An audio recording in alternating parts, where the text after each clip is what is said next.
up? What up? Welcome back to the Crown and Stitch podcast. We've been out for a minute. We had some life things hit us all, but we're back. Keith and I about to talk about some pins, some patches, some events. We've got a lot of stuff to talk about. But before we get into that, what's good, Keith? How you doing, man? Pretty good, man. Definitely feels good to be back in the saddle and back recording some new content. Yeah, man. I've been missing it. I mean, between COVID and AC being out and all this like just technical difficulties, just couldn't get it done. But that's how it goes. We're just rolling with the punches, and this will be a good one to talk about. I've actually been wanting to talk to you about it because I wanted to go to that event, but unfortunately didn't test negative for COVID early enough. So you went to. Well, let's wait. Let's get into what do you want? Let's start with our latest pickups, or do we want to start with what's on our head? I'm down for either. You know what? Let's go what's on the head first, because I got a couple pickups and a couple things I want to bust out. I might have to save some of the new pickups for later too, because since we haven't recorded in a while, they're starting to pile up a little bit. So on head today, I got this is an Angels. I don't know if you can see, it's a corduroy brim. This was from Capsule, I believe. That's dope. I love this old school Angels logo from the 90s. It just kind of like reminds me of my childhood a little bit. You know, yep. I remember like Troy Gloss, Tim Salmon, all those players and stuff. And I always thought they had really dope uniforms back then. So they started using this logo a little bit more often. And I definitely had to scoop one of these up. Yeah, it's a good one. Tim Salmon is a name that I definitely chased after all of his baseball cards back in the day. So, yeah, good choice. Good choice. I can't condone the Angels, but still a good choice. Yeah. Myself, I got the West Side Love fitted on. This is the no logos. I mean, they got the on this side, but this is the Carl the Fog kind of Bay Area inspired version. Get the black, gray upper. Yeah, just, kind of clean and simple, but that's what I'm rocking today. I still need to pick one of those up. Is that like a heather gray? Yeah, kind of like a dark heather gray. Yeah. Yep. Nah, I like that. That's dope. Thanks. So let's talk about this pins and patches expo that you went to. This is a few weeks back now, but I mean, the pics that you sent were ridiculous. We'll post them up on the Instagram, but there's a lot of stuff there. What was some of the highlights? How to go? Where was it at? Like, let's just get into all the details. Oh man, it was honestly like a great time. I have never been to like a sneaker con, hat con, comic con, whatever con you want to mention. So I didn't really know what to expect, but it was in the city. The only downside to it, I would say, is there wasn't as much space as I would have liked. There was a ton of booths, ton of vendors. We got VIP tickets, so basically, like, they let you in through the line a little bit quicker. You get a couple, like a free pin, a free T-shirt, stuff like that. The majority of the stuff was, a lot of pin vendors, a lot of hat people selling hats, different companies there and stuff like that. It was overall just like a really great experience. Like, let me pull out the T-shirt. So if you got the VIP ticket, they gave you nice Patches and Pin T-shirt, and also they gave a matching pin here. This is like a little skull Steph Curry pin. That's dope. And I'm not like super huge into the whole pin thing. I see some people's hats and they're just like decked out, and they look amazing to me. It's a really cool look. It hasn't always been something I've gravitated towards, but when in Rome, like I ended up picking up a couple pins, just saw a bunch of cool stuff. Yeah. And one of the cool things too was like there, of course they had some higher end, hat resellers and stuff like that, but a lot of the hats and stuff they were selling were a lot more reasonable than I expected them to be. Cool. My girl was able to pick up a couple things for less than retail, and it's brand new DS, semi-hype stuff. So, it was overall, it was a great experience. So this is like a not a local thing, right? It's like a legit like travel around expo Yeah. type thing, right? Yeah. So I know they had some down in SoCal. I think they're going back to SoCal now. I think, you know, they had some on the East Coast. So it's weird because it was called Patches and Pins, but I also saw like an IG page and it was mentioning like Donnie's CapCon or something like that. So I don't know if like the Patches and Pins is just like for this specific one, or I don't know how they do that. But overall, it was for lack of a better term, it was a CapCon. You know, it was a convention for hats and pins and whatnot. That's pretty dope, man. I mean, I've been to a couple of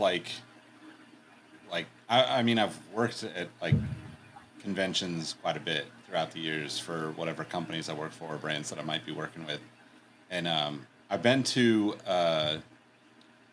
there's like a pin expo down in Southern California that happens like I think monthly or every other month or something. It's actually I think it's run by Kai, who kind of does marketing for one of the toy manufacturers that's down there, and it was super dope. It seemed like, just from the pictures and how you're describing it, seemed completely different though. Like there was no fitteds. It was very like art focused on the artist, the creator of the pins. But it really opened my eyes to the world of pins, and I'm the same as you. Like I don't necessarily want to wear them on my hat, but I definitely like them a lot and have collected a decent amount over the years. But I just don't, you know, when it comes down to it, like I just don't throw much, and I don't throw really any extras on the hats when I'm wearing them. But it was cool it's cool to hear that it was actually more, you know, hat focused, just because I feel like there's a slight difference between like, you know, like for instance, a friend of mine has a design studio that she runs out of San Francisco. It's called Minimal Lust Studio, and they do a bunch of like, you know, San Francisco oriented stuff and just kind of like pop culture stuff. So you can get like chicken and waffles pins and Hella, you know, like Golden Gate Bridge in the fog pins, that kind of stuff. And so like I kind of jumped in with that kind of stuff, and they're a lot smaller, right? Like they tend to be, you know, a little bit different than the hat pins. Like they're a little bit thinner too, from a lot of the things that I've seen the collectors. There's also like tons of, you know, like Star Wars and, you know, any of the like Disney stuff, you know, Harry Potter, like all these like kind of like artists do like a take on whatever that thing is that they're passionate about. So it's a lot different, you know, kind of than what you're talking about, where it's way more focused on, you know, the hat kind of community, which is super dope. And it just makes me wish I could have gone, because, you know, it seemed like there was just a lot. Like the booths, were they like more like stores that just showed up with a booth, or do you think it's like resellers, or was it just like people, you know, were there booths where people were just selling patches and pins? Yeah, you know, it was kind of a mix. You could tell that there was a couple people that were just, you know, resellers that just, you know, brought down all their product or whatever. When I was waiting in line out front, like I saw a couple pickup trucks just pull up, and they had, you know, containers and containers full of hats, you know, so there were some people like that. You know, there was actually a couple booths, and I didn't really know this about the whole pin community, that there are some people that are pretty popular. You know, some of the booths, like I couldn't even get to the front. You know, it was just like so packed and congested. And, you know, I was talking to some of the vendors, and I even picked up a couple pins and stuff, and it ranged in, you know, people with a couple hundred followers. Some of the other people that I was talking to, you know, I went to go check them out on IG, and, you know, they were over 100,000 followers. So there was like a huge mix, you know. There was some people that weren't even selling like patches and pins, stickers, you know, they had just a whole bunch of different stuff like that. But I would say the majority would probably be people, as far as the fitteds went, mostly resellers. I don't think that there was a lot of actual like stores down there. I didn't see any companies that were actually like storefronts. Maybe a couple of the ones for the pins, yes. But yeah, I would say, you know, just kind of a combination of it all. Yeah, that's super dope. I mean, it it just it's like no. I just wonder when it's going to start popping off and we start having more regular events like this, right? Because I think we talked about when we first started the pod, we talked a little bit about one of the events that was going on in New York City, but you don't really see like, you know, it's coming from sneakers. SneakerCon is like, you know, like the biggest world traveling, you know, convention, but then you've got like, you know, I go to Designer Con down in LA almost every year. And, you know, that's like, we even set up a sneaker history booth one year, you know, like selling some of our merch, and that kind of stuff is like kind of like more art focused, but it's like, it's big, right? Like, so Designer Con is like one time in LA, Anaheim, you know, near Disney, and it's massive, right? It's in the convention center. It's, you know, like, you know, just massive. SneakerCon is so focused on sneakers. You know, there's people selling, you know, T-shirts and you know, stickers, pins, all that stuff. But like, it's so sneaker focused. But it's interesting because that travels around to all different places, right? You know, they're based out of New York City, but like they just did one in LA and Atlanta. You know, they're kind of all over the place. And then there's kind of like one of the first ones that I ever went to was called Dunk Exchange, and you know, they did them in Vegas. When like there was a trade show or bigger trade show going on, they would have a dunk exchange out there. That did them in LA. I went to one at the Cow Palace a long time ago in San Francisco. But like it was like half people displaying their shoes, half people selling, half people kind of just like going to hang out and talk kicks. And then you had a bunch of like random stuff going on. You know, maybe they were playing basketball or skateboarding or, you know, those kind of things.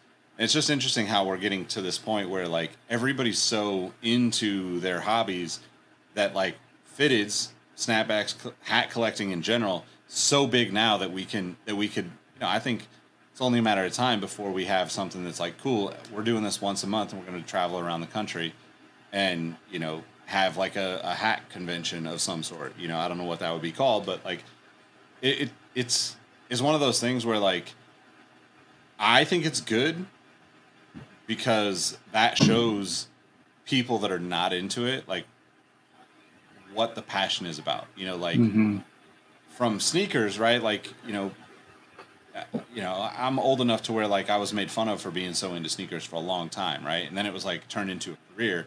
People are like, oh, it's not so corny anymore. Right. But like a lot of times if you want to show like, you know, maybe not now because sneaker cons are kind of crazy and it's just a bunch of kids running around like holding shoes up trying to sell them. But like, if you want to really show what's going on and the passion in a very specific kind of hobby, that's a great way to do it, right? Because then you can bring in the suits, so to speak, bring in the corporate, you know, kind of people that are like, how do we get in front of these consumers, and they can see like the excitement, right? Because you're going to be there, you're going to have the music turned up loud, you're going to be, you know, shooting hoops at a booth, or you're going to be, you know, like buying, selling, trading, whatever it is.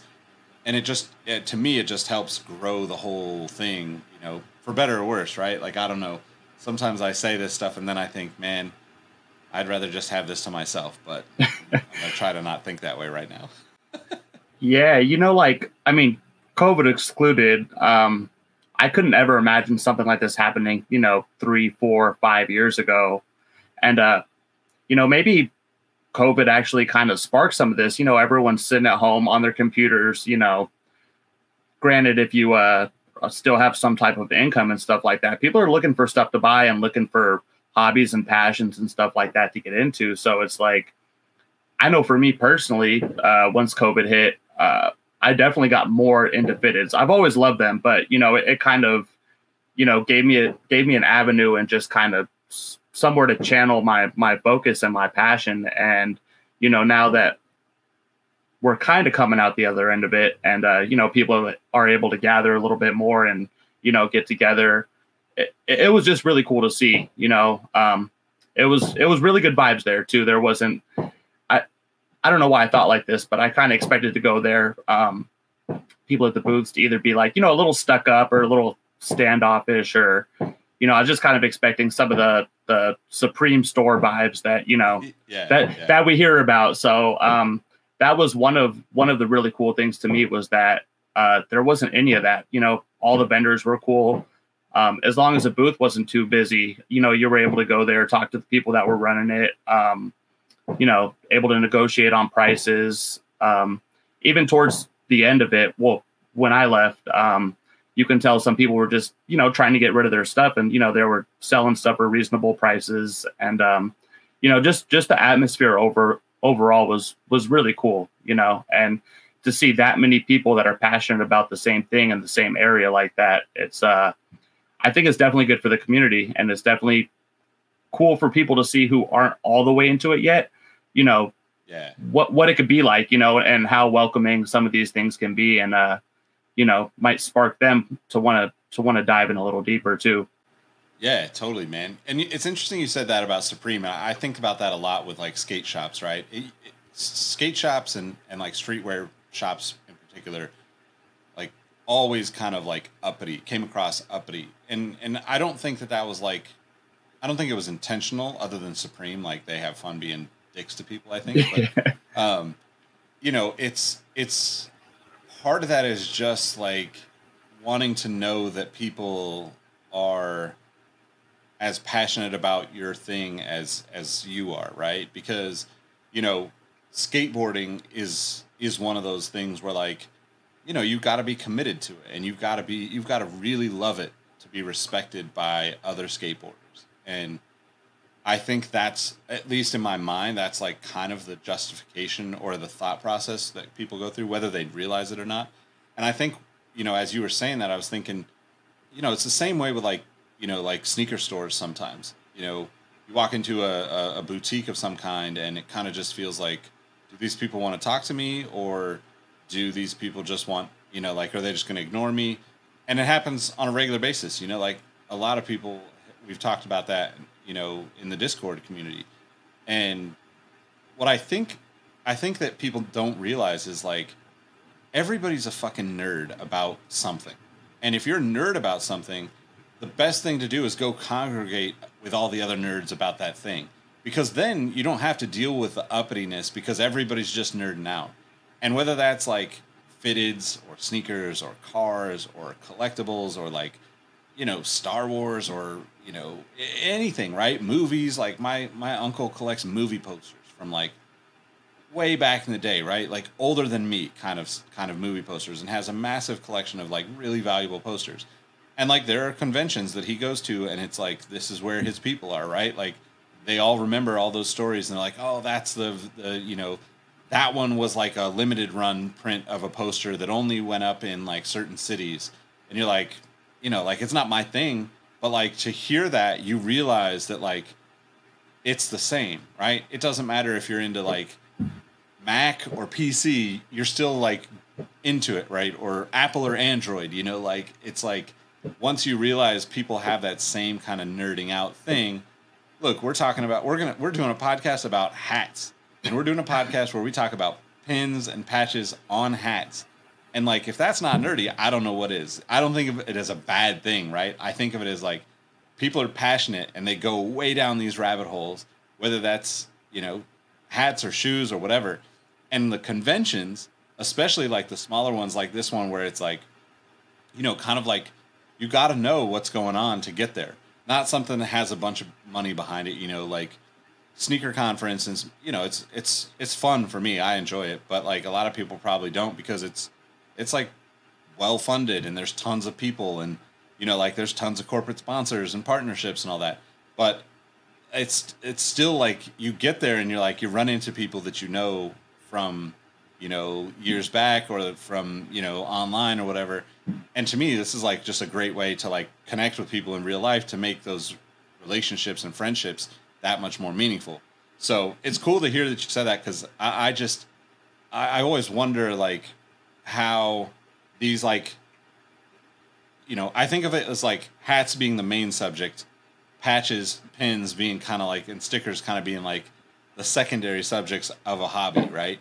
But then it's kind of, like, cool, because it flips it around. It's almost like flips it back and forth to like, you know, now people can be nerding out about just, you know, pins if they want to, and they connect with other people, and it's like, oh, you made those pins? Dope. I got to tell you about the ones that I made or the ones I'm working on. Next thing you know, you got collabs happening, you got relationship building, all this stuff. So super dope to hear that you were able to make it to that and pick up some stuff. Was there like any? So is in the city? Was there any particular things that you noticed about people there? Like, were people? I mean, I assume there's probably a lot of Giants hats, but like, were there a lot of people wearing pins on hats? Was there a lot of like, were there any like custom stuff where people like actually like signing people up to make the stuff or anything like that? Or was it pretty much just like, bring it in, here's what we got, and do the exchange that way? One of the things I noticed, and it kind of goes to your point as far as people being passionate, about what they're doing. And it was the fact that I was seeing a bunch of pins that were customized for certain hats or certain logos and stuff like that. This actually, we were waiting in line and, over the fence where people were inside, like I see a couple of hands reach over the top and, they're just handed us a pin over the fence, which I thought was really cool. They know everyone's waiting outside. Yeah. This is like Freddy Krueger, Jason, and just a couple skeletons on that one. I'm actually going to show you a couple of the customized pins that I saw for, certain hats. Like I had showed this as a new pickup on the other one, but if you look closely in his hand right there, it's like a little bone holding a gun right there. So it looks like he's sliding with a little gun in his hand. I saw that and I was like, man, for $10, like, supporting someone else's creativity was something cool like that. My girlfriend picked this one up. She got this hat for like $45. This is the Sandstorm Stomper. And if you look at it, it has the headphones that go over his head attached to like a little phone over here.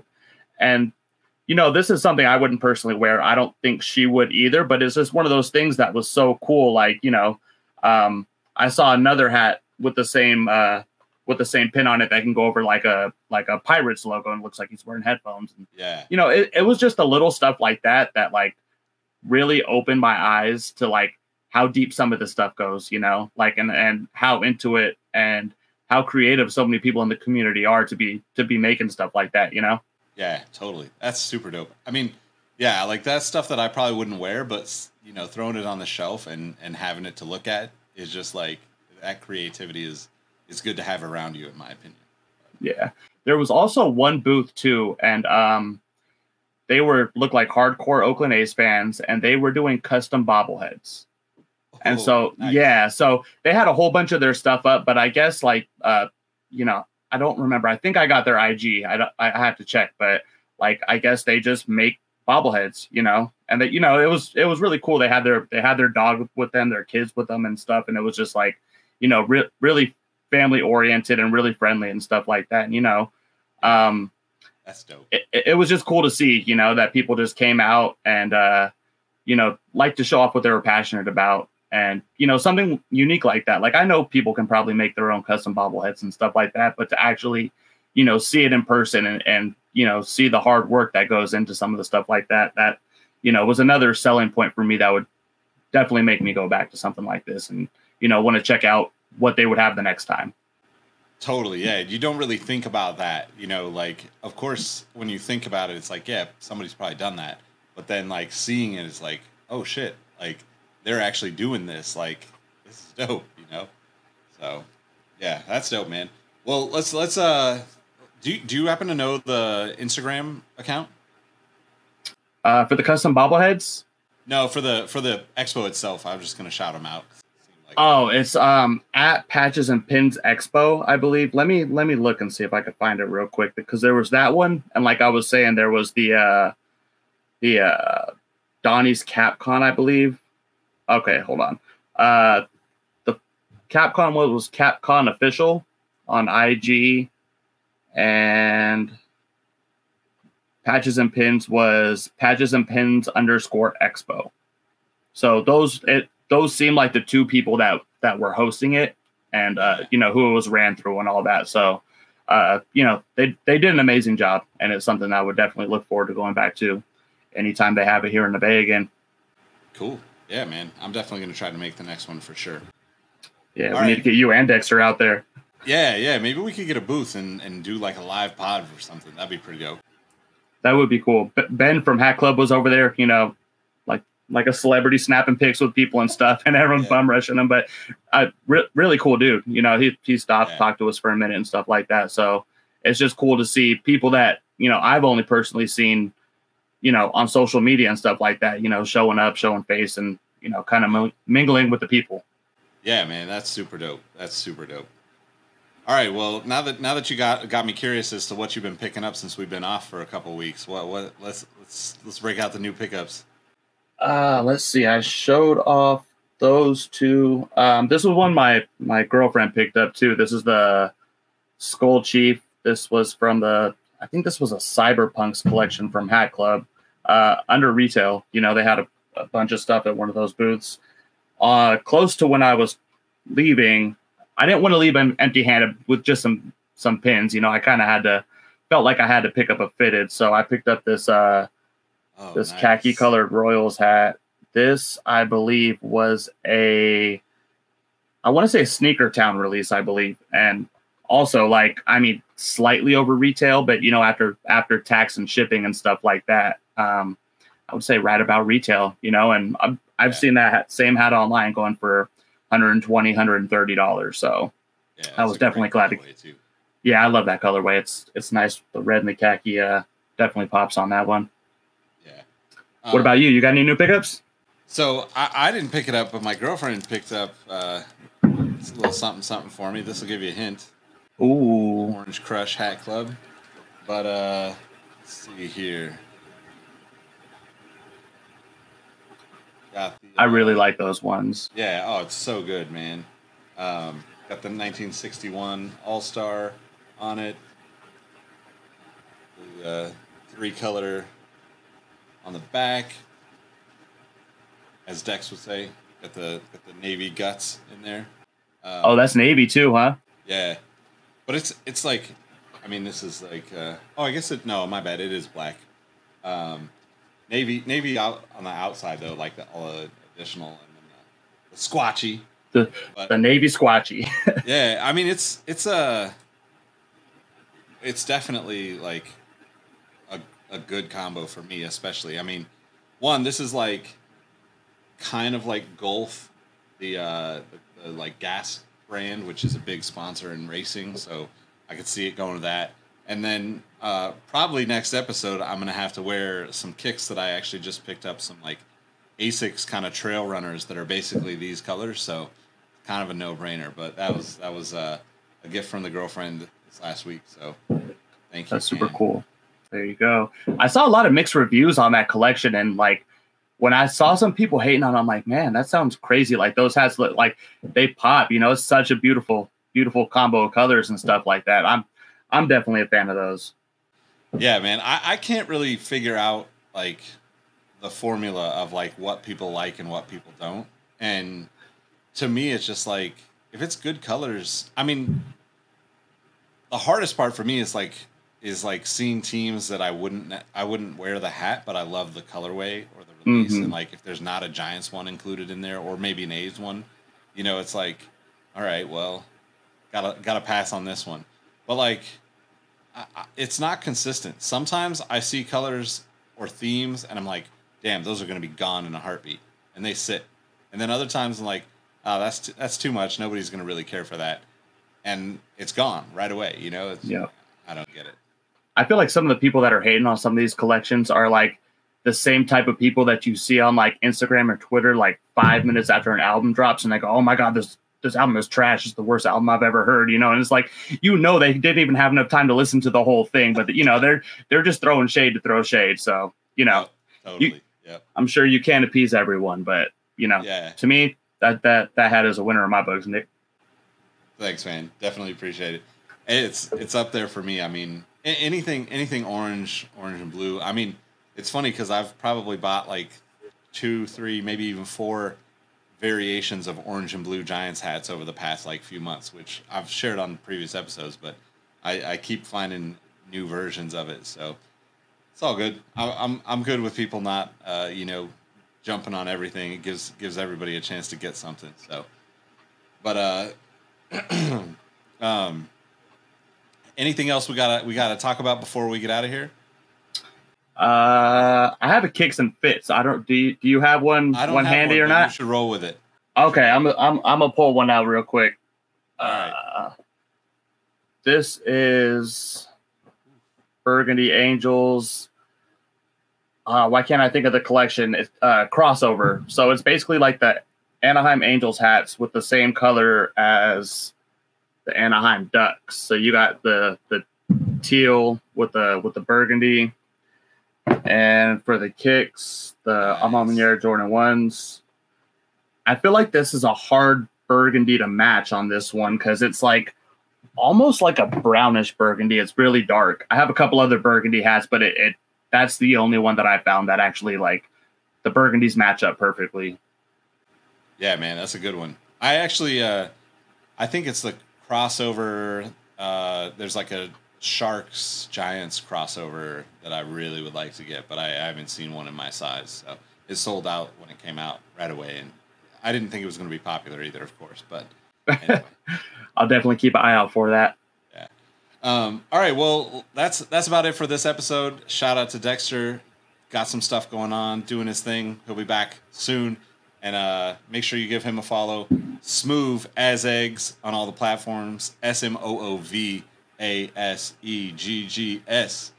Ooh. And check out his industry special podcast. We'll link that in the description so you can catch him on that as well. But Keith, let them know how they can find you, man. You can find me on IG and Twitter at Keith the Sneak with 2 Ks at the end. You can also find me on Facebook if you want to. More importantly, follow Crown and Stitch. You can find us all there. Yes, sir. At Crown and Stitch on all the platforms. You can follow myself at Nick Engvall on all the platforms. You can join the Discord with the first link in the description below. That is the Discord for Crown and Stitch, Exhaust Notes Podcast, Sneaker History Podcast, and we've got some more in the works, which we'll tell you on a future episode. But thanks for rocking with us. We appreciate all of you, and we'll catch you on the next one. Peace. Peace.